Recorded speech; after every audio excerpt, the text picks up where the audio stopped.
Welcome back. I am the J-Man, and this is the continuation video for my review of plentyoffish.com, a free online dating website. Okay, now continuing on with what I was saying in the previous video, I was talking about just people that use this website.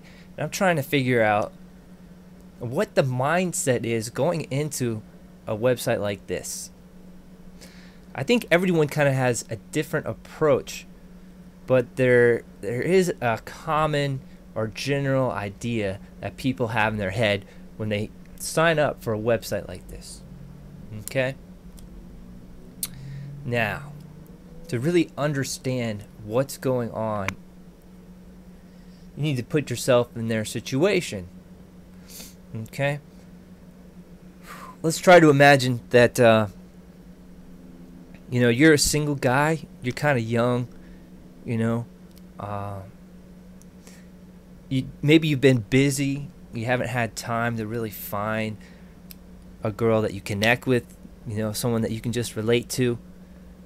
You're at that point in your life where you're ready to take on a serious relationship. I mean, you've had other relationships in the past, but this time you really want something better, okay? That's why you sign up for this website. Maybe you say, what the hell, I'll give it a shot. I'll try it out and see what it's like. I mean, we don't have to broadcast to everyone that I'm trying to find a date online. Of course not. You just sort of do this to get a feel for it,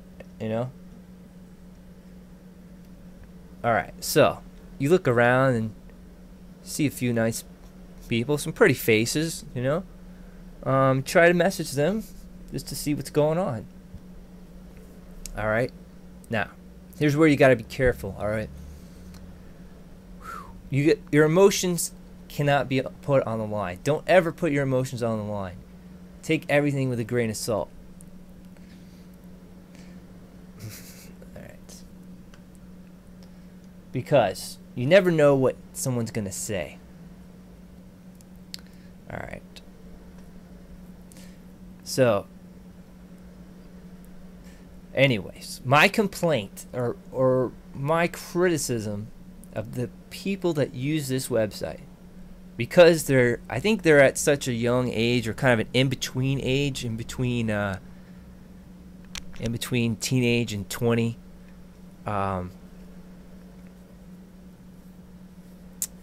I don't think they're really hip to using this website as a way of finding a good date, or finding that good match, that someone that's going to stick with them for a while. I think they're more just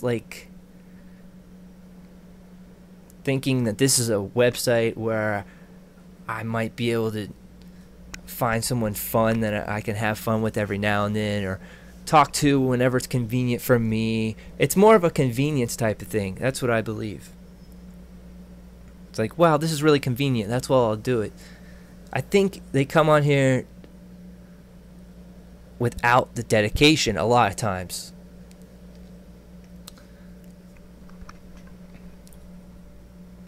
The biggest problem, I'm going to say, well, this might not be the biggest problem, but this is a major problem here, is that a lot of people on this website, they only sign on to, they sign on through their mobile phone or their mobile device.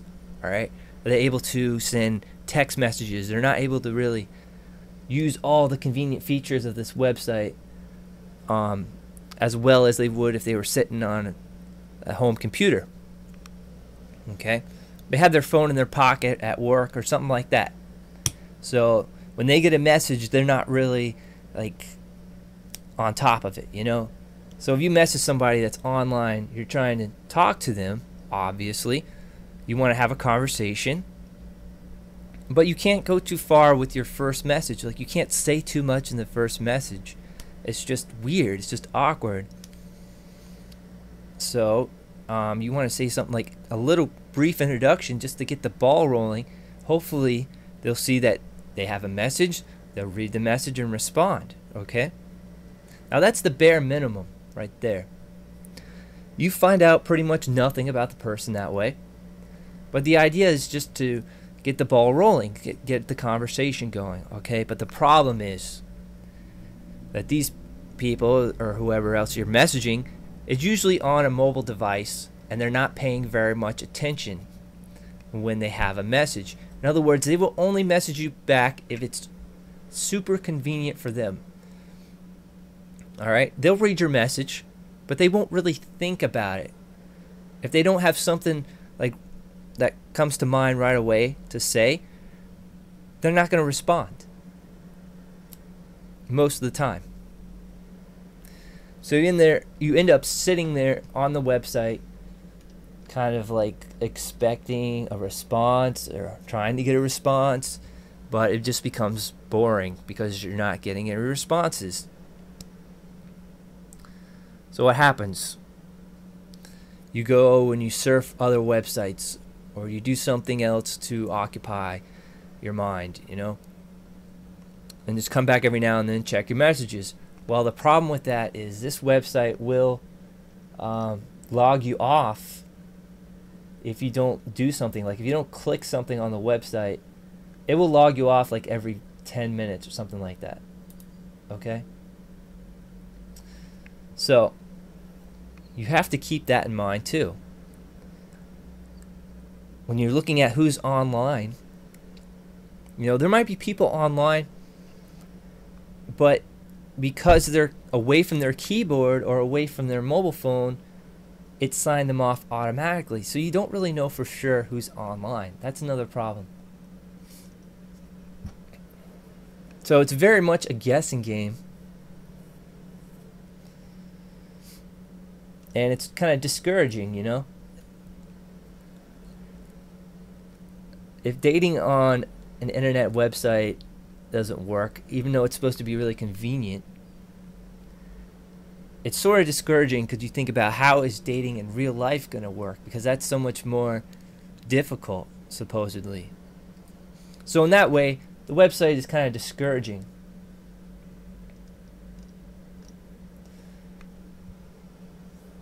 But anyway, I just want to get more people's opinion and more people's idea on why they think there's so much of a communication breakdown on websites like this, or anyone who uses this website. What has your experience been?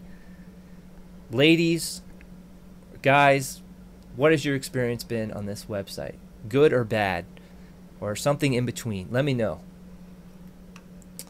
Alright, so this was part 2 of my video review for Plenty of Fish. Stay tuned for part 3.